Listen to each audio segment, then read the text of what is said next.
everybody. My name is Cody, and welcome back to another episode of Plantmas. So, I'm just done rolling over stuff that we've talked about in the past, but yeah, like last episode, Alice is still hanging out with us because she needs her leaves cleaned, and so does the next plant. But we're going to talk about this certain plant next, and then probably the next episode, we're going to clean some leaves. So, without further ado, let's just look at the next plant. So, the next plant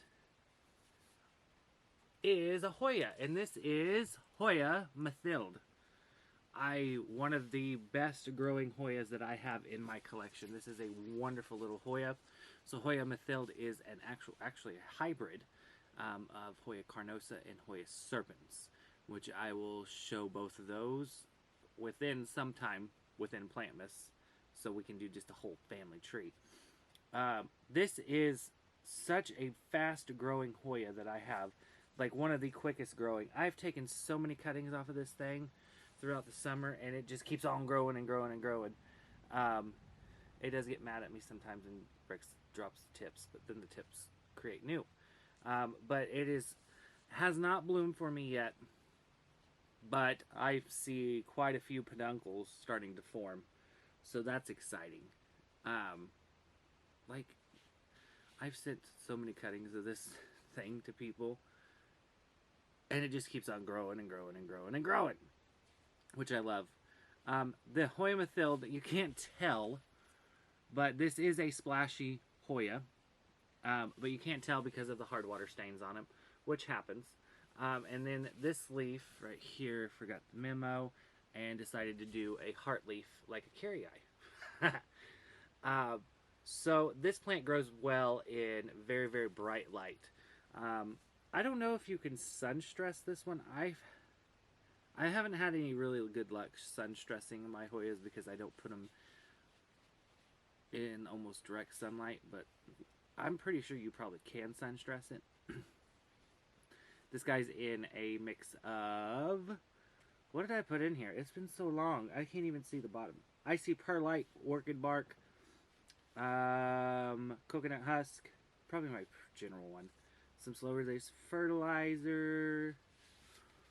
Yeah, and it's just killing it.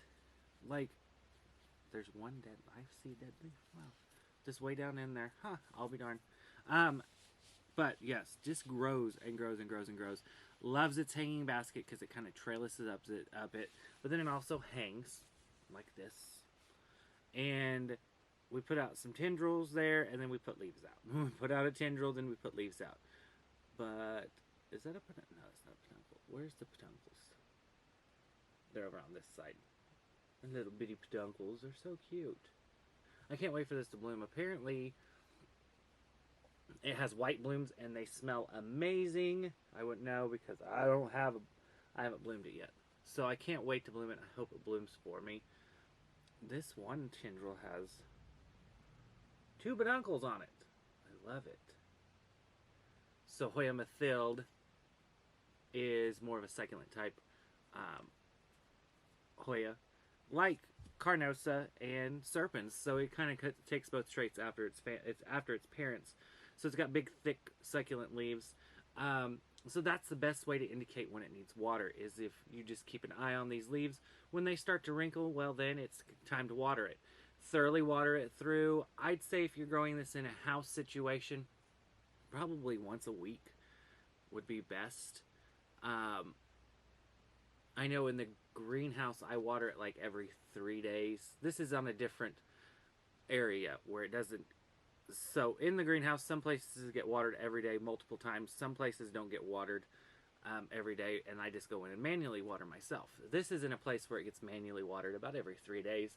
And I do it every 3 days because there's so much air circulation that it kind of dries it out quicker. But it seems to love it. Likes regular fertilizing.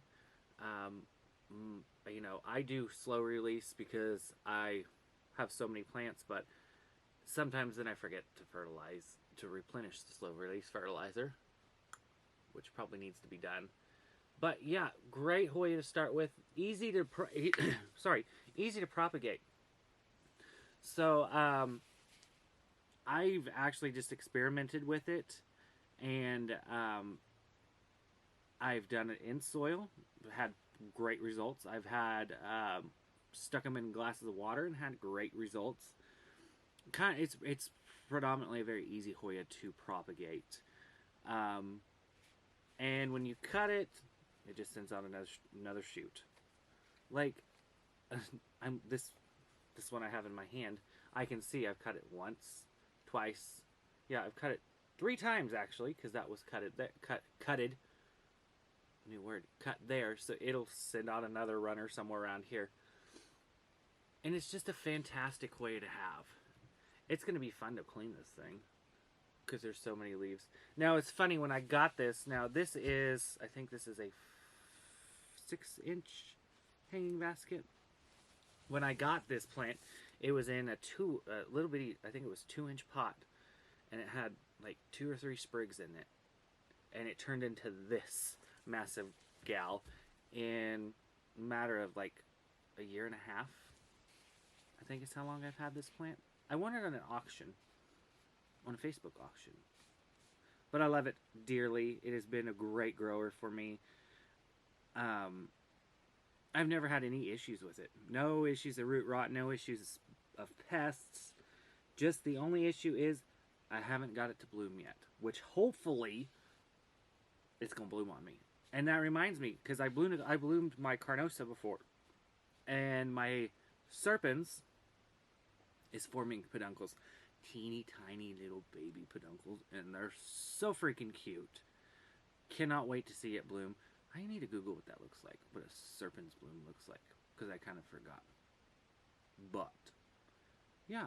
So those two will, the parents, now I didn't make this, you know, I bought this, but the parentage of this will make their debut here soon, over the next few episodes. What was I going to say? Everybody loves Alice. Alice needs a repot. I'm really curious to see what's under that soil line. That may be interesting. There may be quite a few bulbs under there. But Alice needs her leaves cleaned.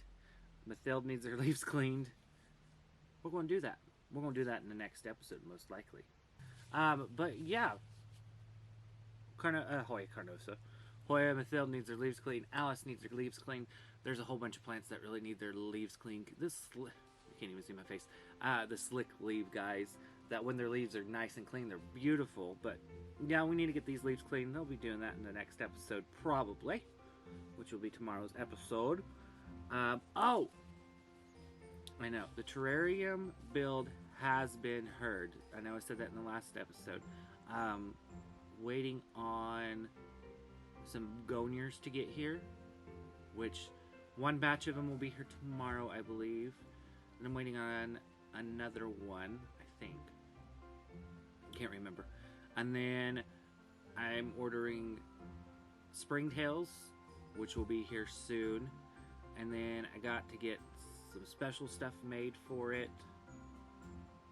So yeah, we'll be doing, hopefully next week we'll be doing a begonia.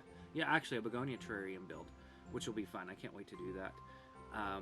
Because I kind of want to start housing some of my begonias that way. So that'll be fun. This girl is going to get a haircut this coming spring. We're going to see how good she grows over the winter. So that I can have some propagations to hopefully share. So, don't forget to like and subscribe, hit that notification bell so you don't miss anything. Have any questions, feel free to send me a message on Instagram. Thanks for watching, guys. I'll see you in the next one. Bye-bye.